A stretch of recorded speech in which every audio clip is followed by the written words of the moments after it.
Magsiupo po lahat. Magandang umaga po sa inyong lahat. Ang pagmamahal sa Diyos at pagmamahal sa kapwa ay hindi naman bago. Hindi lamang bagong katuruan. Sa katunayan, hindi ito original kay Jesus. Sapagkat kung ating titignan ang katuruan ng iba't ibang mga relihiyon sa ibabaw ng mundo, parehong-pareho ang siyang ibinibigay na katuruan. Halimbawa, sa Judaismo, ang mga Hudyo, ang kanilang turo, what is hateful to you, do not do. Masama po pakiramdam ko, no? Ang dasal ko kayo ng umaga, paggising ko, Lord, sana po matapos ko yung 6 na misa. Nakakadalawa na ako kagabi, isa kaninang alas 7, pang-4 ngayon, so 4 down, 2 more to go. No? Ang Father Knox, nagbalik na po ng kanyang bayang Sinilangan. Nasa Borongan na. Ang Father Giovanni, siya po muna yung pinapunta ko sa Brunei. Kaya, Brunei muna si Father Giovanni ngayon. Kaya ako ang naiwanan. No? Ang tawag dito, the winner takes it all. Kaya wala namang ibang pwedeng magmisa, no? Wala namang pwedeng pumalit sa pari. Kaya isa lang yung dasal ko, Lord, sana matapos ko po yung misa. Diba kapag itapos nito, ipapahanda na yung ambulansya. Ang katuruan ng mga Hudyo sa Judaismo, what is hateful to you, do not do to your fellow Jew. Ganon din sa Islam. No one of you is a believer until he desire for his brother what he desires for himself. Ganon din sa Budismo. Do not do to others in ways that to yourself you find hurtful for you. Kaya yung turo sa pagmamahal sa kapwa at sa Diyos ay isang bagay na hindi bago. At ngayon, sa ating ebanghelyo, napakinggan natin, ito rin ang siyang paalala sa atin. Ang pinakamahalagang batas, batas sa Diyos at batas sa kapwa. Subalit ang sabi sa ebanghelyo, ibig subukin nung eskriba. Yung eskriba, yung magaling sa scriptures. Ibig niyang subukin si Jesus. Bakit? Kung tayo po mga Katoliko, we have the 10 Commandments. Ibahin po natin ang mga Hudyo. Tayo 10 lang. Ang hirap pang sundin. Ang mga Hudyo, they have 614. That is why this scribe is very particular of all the 614, what is the most important? What is the greatest among these? Kaya, alam ni Jesus yung batas. Kaya pansinin ninyo, ang una niyang binigay, love of God. Ang pangalawa, we can only fulfill the love of God law if we're going to love our brothers and sisters as well. Pero dahil nga po ayaw mapahiya ng eskriba sapagkat magaling siya sa batas, pero hindi niya alam ano ang mahalaga, kaya ang tanong niya, who is then my neighbor? Sino ngayon ang aking kapwa? Alam po ninyo, yung pag-ibig at paglilingkod ay dalawang bagay na kapag pinili nating gawin, magbibigay sa atin ng maraming kaabalahan. Yung pong Levita doon sa Ebanghelyo, bakit po siya hindi tumigil? Because he will be inconvenient. Ang Levita po ay isang tulisan. Kaya kanyang unang inisip, baka ito'y isang patibong. Kapag nilapitan ko, ako naman ang malalagay sa alanganin.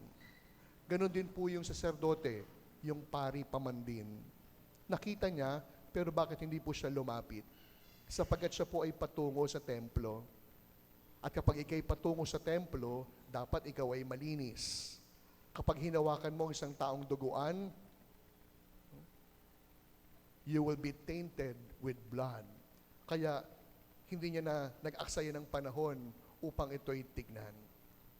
They will be inconvenient when they choose to help this poor man along the road. Pero, mga minamahal ko mga kapatid, ito po yung unang bagay na dapat po nating matutuhan.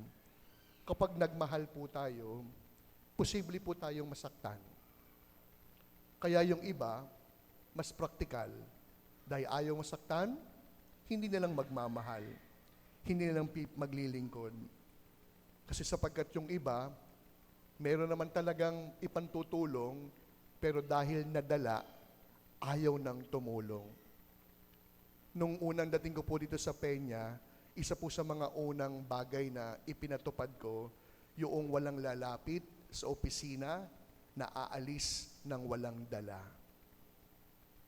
Yun po yung mga unang batas na aking ipinatupad.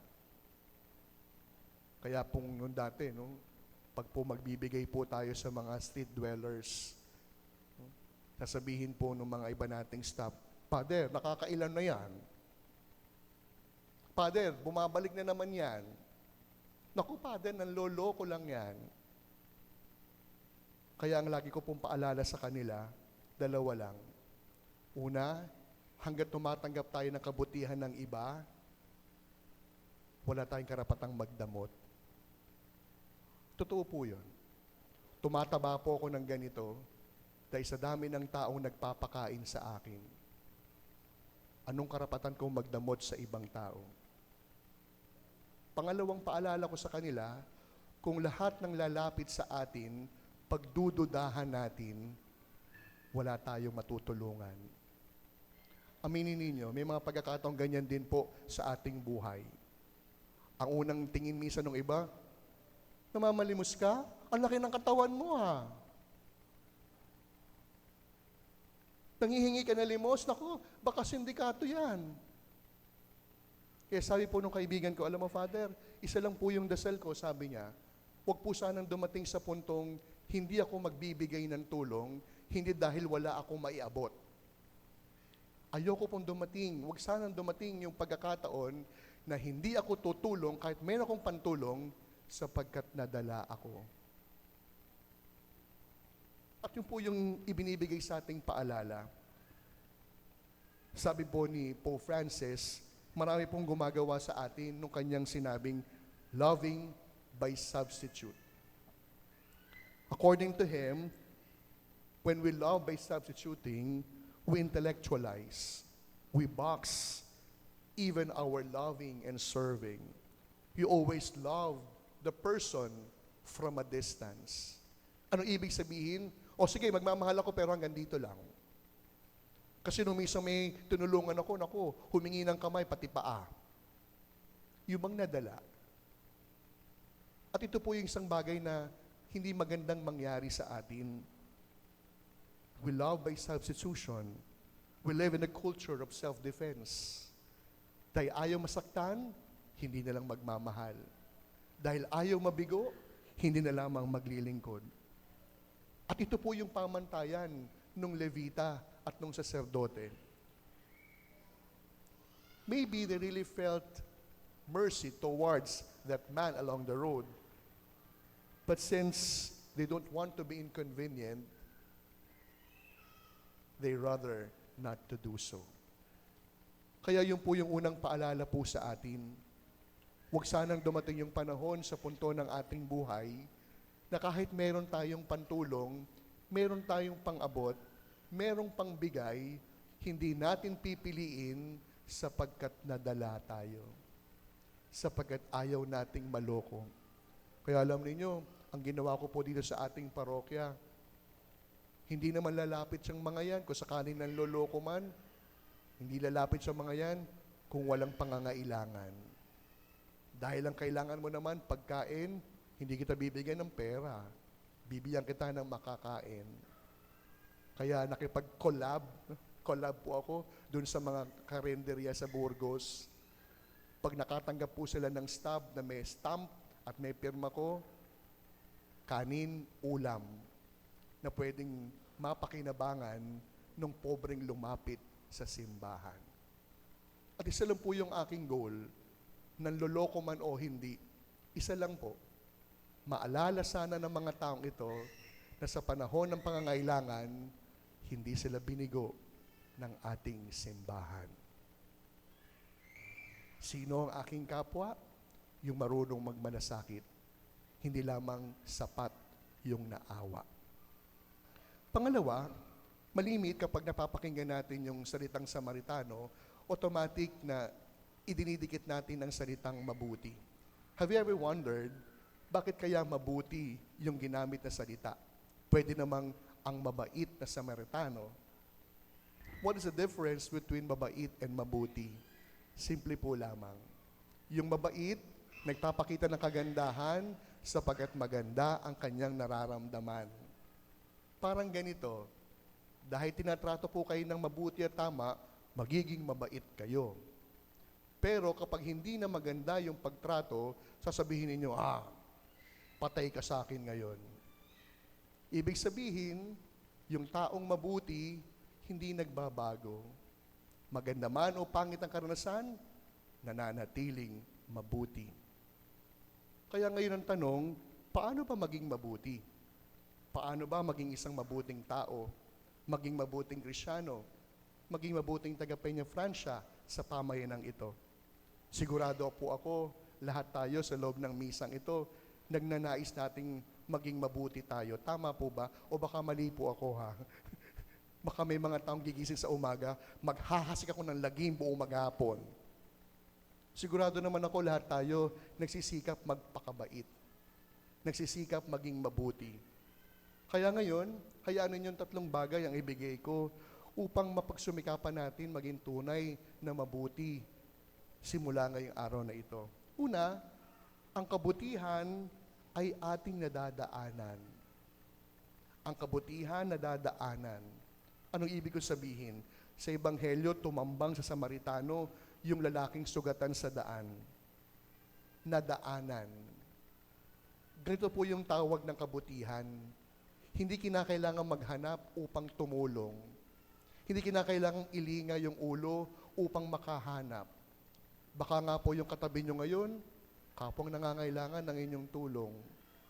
Yung kapitbahay na katabi, nangangailangan ng tulong. Kaya yun po yung una. Ang kabutihan po, nadadaanan. Hindi kinakailangan maghanap upang sila'y matagpuan. Buksan lamang ang mata. Buksan lamang ang kalooban. Makikita ang kapwang nangangailangan. Pangalawa, kung ang mabuti, ang kabutihan ay dinadaanan, ang pangalawa dapat ang kabutihan nilalapitan. Hindi lamang po simpleng dinaanan ng Samaritano yung lalaking halos patay na doon sa lansangan. Ano kanyang ginawa? Nung nadaanan, tumigil, lumapit, kumilos.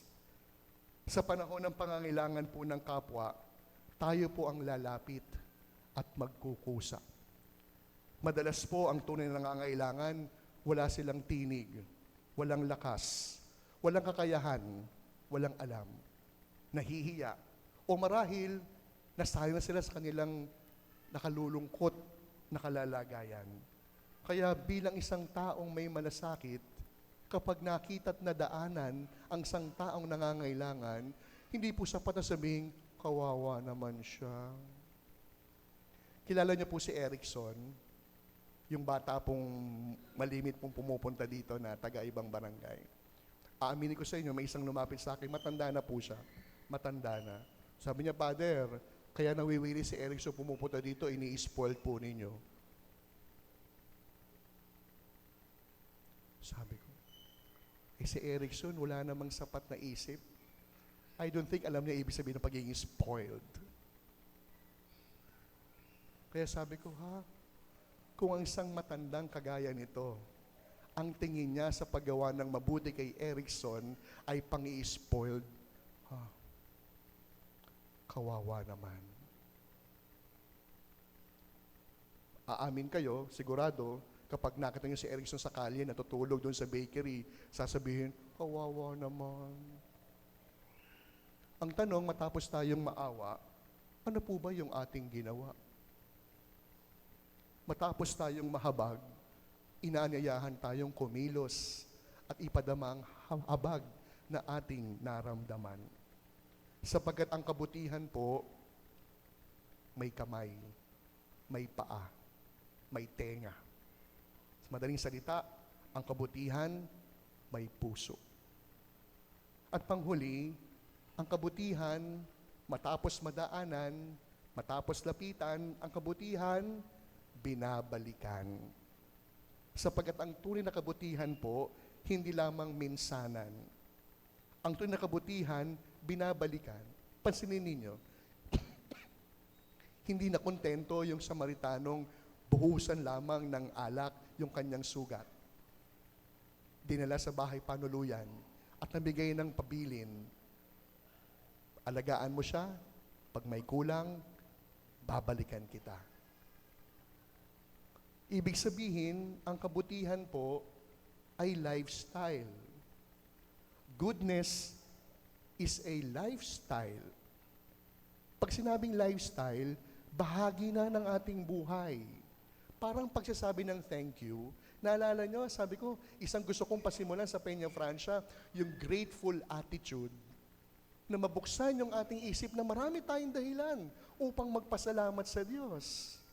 At ngayon, yung pangalawang lifestyle, goodness, na magiging bahagi ng pang-araw-araw nating buhay, ang pagmalasakitan ng kapwa.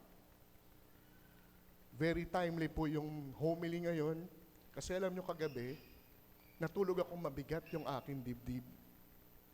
Bago po ako magmisa sa San Roque, dumaan ako sa 2 patay. Yung isang patay, pagtingin ko doon sa bangkay, iba na yung itsura. Sabi ko, bakit parang iba na po? Father, pang-11 araw na po ito. Sabi ko, bakit di po malibing? Wala pa pong pera. Ngayon ko po mas napapatunayan na ang pari, daluyan ng biyaya. Nung isang araw, may lumapit sa akin, sabi niya, Father, na-late yung pensyon ko. Ito, itabi mo, panggastos mo. Binuksan ko, 4,000. Tinabi ko. At nung sinabi po sa akin nung nanay kagabi, magkano po ba ang kulang? 4,000, Father. Kaya sabi ko, goodbye, 4,000. Ano pong aking reflection? Na yung kabutihan, dumaan, hindi upang sarilinin. Yung kabutihan, dumaan, upang iparamdam. Abay, mantak ninyo, meron pala tayong parisyon na 11 araw nang nakalamay sapagkat walang perang pampalibing.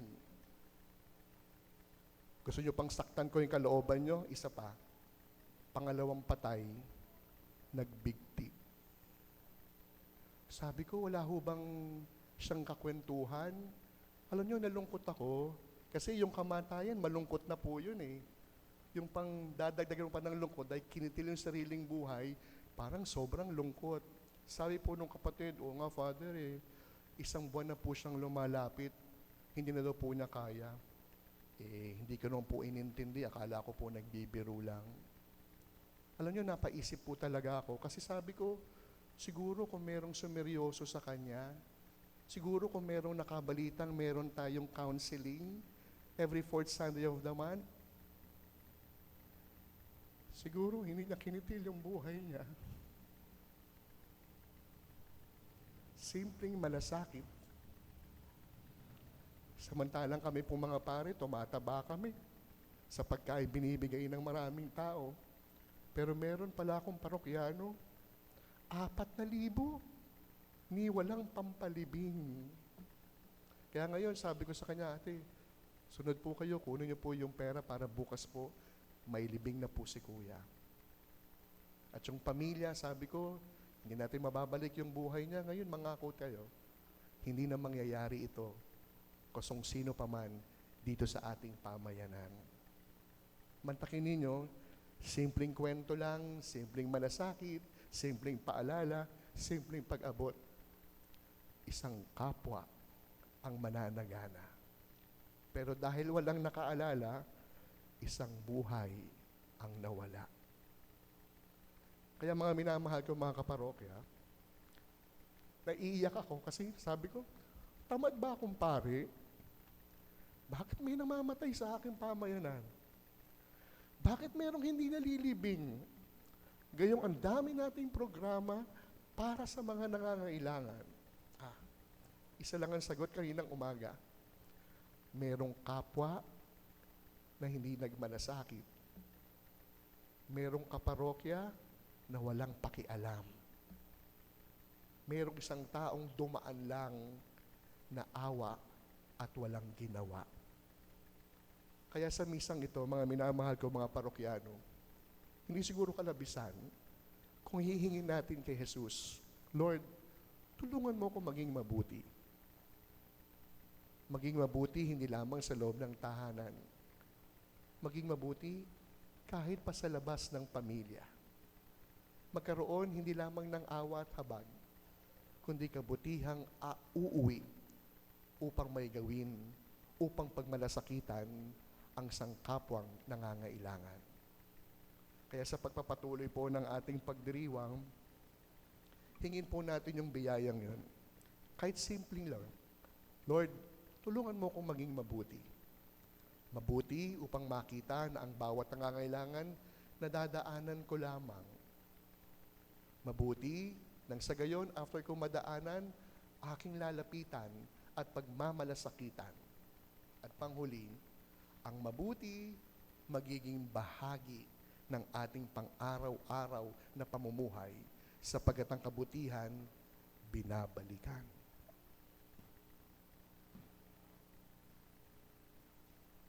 Amen.